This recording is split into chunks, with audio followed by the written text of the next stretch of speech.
Ay guys, magandang araw tayo. Mag-unbox ngayon. Napakalaki natin in order. Oh, yan oh. Napakalaki. Ayan. Itong in order natin ngayon. I-unbox na natin. Sana, simulan na natin. At ayan guys, pagbukas agad natin, napakakapal ng bubble wrap. Eh, meron agad libreng USB. Wow, galing talaga ng seller natin, oh. Salamat po. Maraming salamat.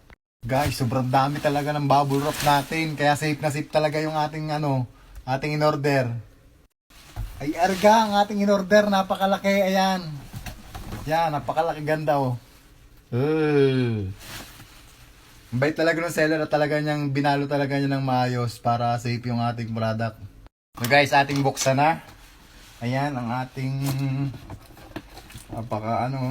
talagang silyado. Yan. At ating nasa loob. At dito sa ibabaw, meron na siyang kasamang mic. Ayan oh. May mic na siyang kasama. Ayan, wireless mic. Tapos, meron din siyang kasamang connector. And nasa loob yung speaker.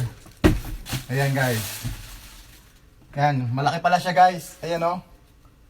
So, try na natin buhayin. Wait lang. So, yun lang guys yung kasama. Wala pa yatang battery. Wait lang.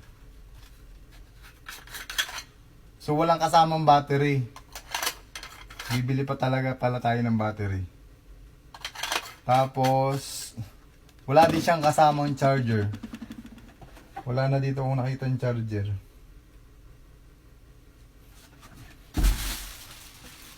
Patay tayo dyan. Walang kasamang charger guys.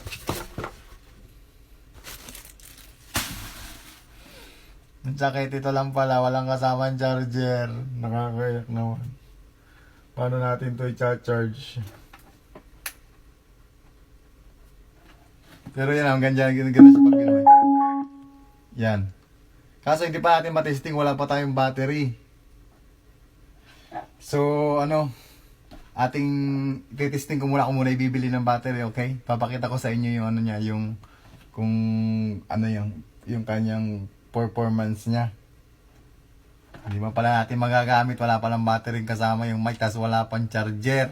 Wala. Dito sa likod mayroon siyang kasamang dito sa likod may volume mic siya para sa electric guitar kung mayroong electric guitar, tas meron siyang mic dito na may wire. Meron din siyang volume dito. So hanggang dito na lang guys. Akin mong i-review, akin mong sasabihin sa inyo kapag akin pong i-dadagdag yung video kung kamusta na.